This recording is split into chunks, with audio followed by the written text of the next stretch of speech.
To learn about the off-grid lifestyle and to be inspired to live your dreams, click subscribe so you don't miss anything.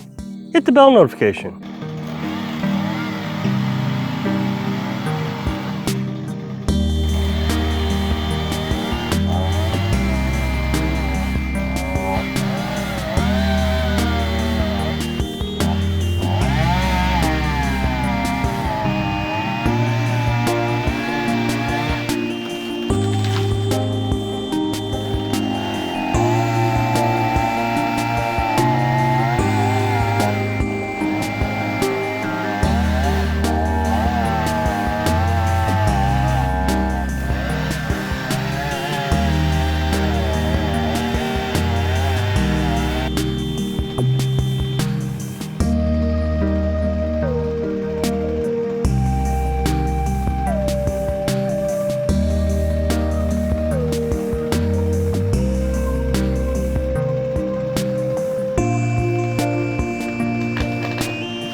So once again, I'm down at the city park getting some firewood from this old guy right here.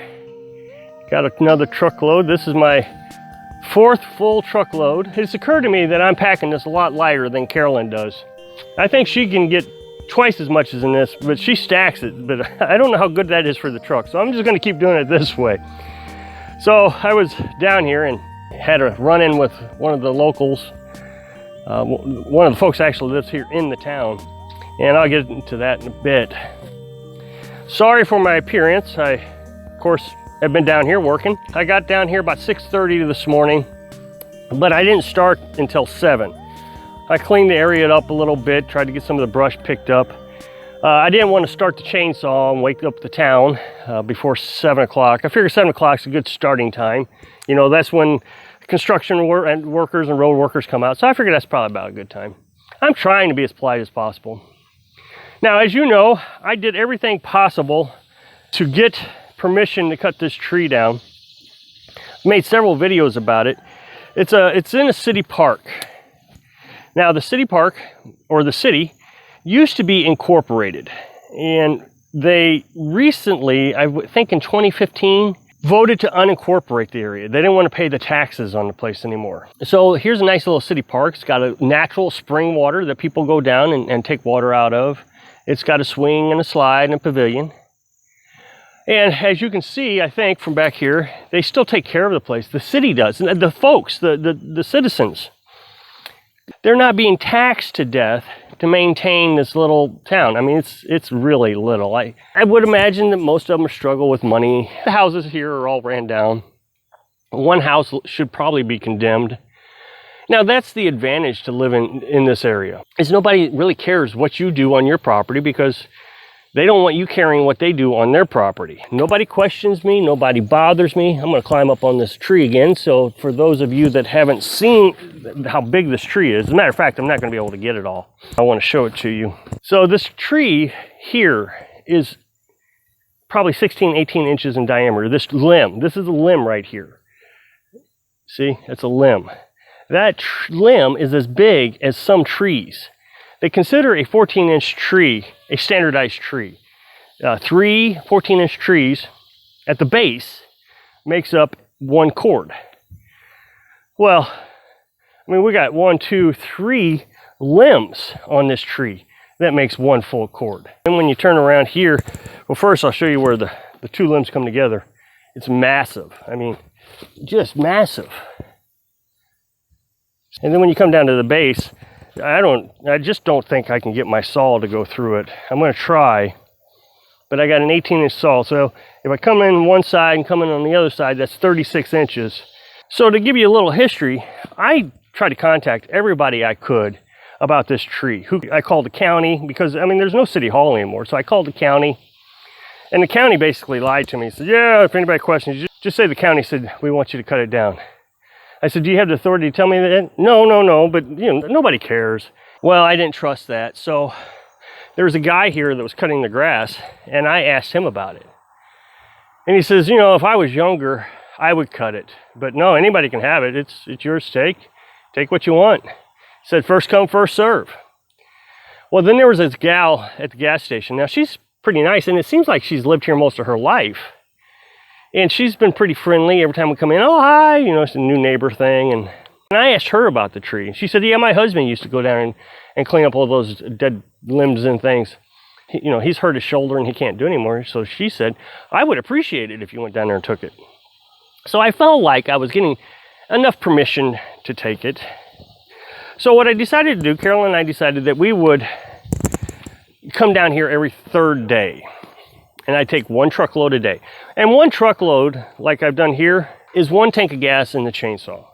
Now, I feel like that's all I want to cut anyways. If I cut more than 1 tank full of gas, I feel like I'm being unsafe. You always want to do the chainsaw work when you're rested and not tired, not sweaty. Beyond that, you start making mistakes and you could cut yourself with the chainsaw. So that's what I do. I cut 1 gas tank. I always do that. Then I quit, then I stack the wood and load it in the truck or split the wood or whatever I need to do, clear the brush when I'm more tired, so I'm not taking risk with the chainsaw.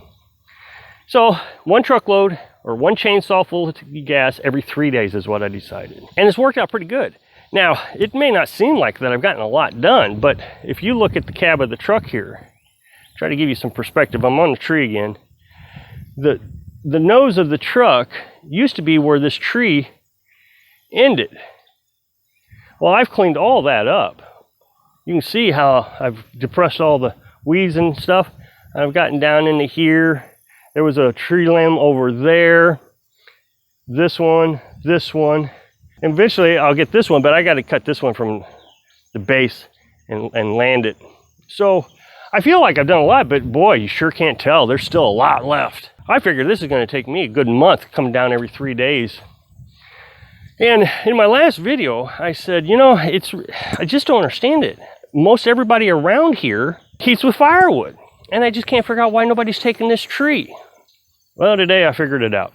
I still don't understand it. I mean, you work for something and you get it, and that's just the way it is. And I've gotten 4 truckloads. I've worked for it. Well, I see this guy walking up the road here. And at first, I just waved to him, thinking maybe he's just walking, but I knew he wasn't. I knew he wanted to talk to me. All right, so I shut off the chainsaw. I said, hi. And I knew I was in trouble for something. I had no idea what it was. He says, I was just seeing who you were. And I just waved. I didn't want to get into conflict with him. He says, I was hoping you were this guy up on the road, and he names his name. I didn't catch the name. He says, he's supposed to be cutting this tree for me. And then the cussing. Oh, man, there went the cussing. That MFer, you son of a gun, I'm trying to clean it up. It was GD and just, oh my gosh. I let him vent, and he's just irate. Finally, he stops, and I said, sir, you're more than welcome to this tree. I'm not trying to hog it or anything. And I explained what I was doing. I come down here every 3 days. I take 1 truckload. And I'm kind of hoping that somebody else will come down and help me take it, because I don't want people who are in the town mad at me because I took their tree. Well, I was going to get this. He says, I got to get a chain for my chainsaw. He isn't going to get it, whatever this guy's name was. And I don't have the money for it right now. I just wish you would slow down. And I said, well, okay, here's what I'll do. And this is what I'm going to do. I'm not going to come down in 3 days. That would be Saturday. This is Wednesday. I'm not going to come down on Saturday. I'm going to give it 6 days. And then I'm going to come back down. That way, if you choose me out again, I'm going to say, look, I gave you a full week, almost a full week, to come down and get it again. The thing is I try to explain to him, I said, down here at the base, I'm not going to be able to cut that.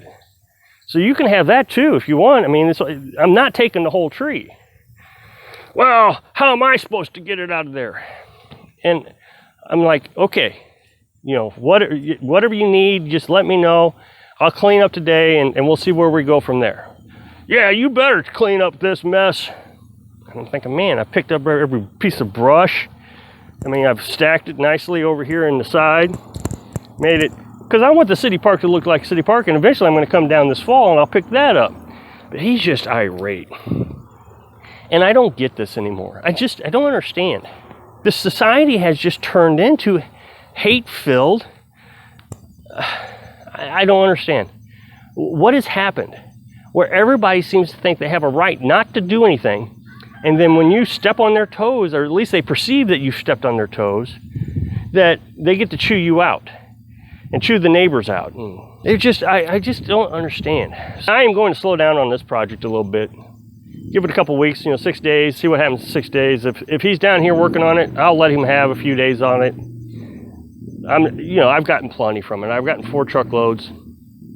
I still got 3 trees up there that I got to cut down that are dead. So I hope I can help inspire folks just to get along with our neighbors. Thanks for watching.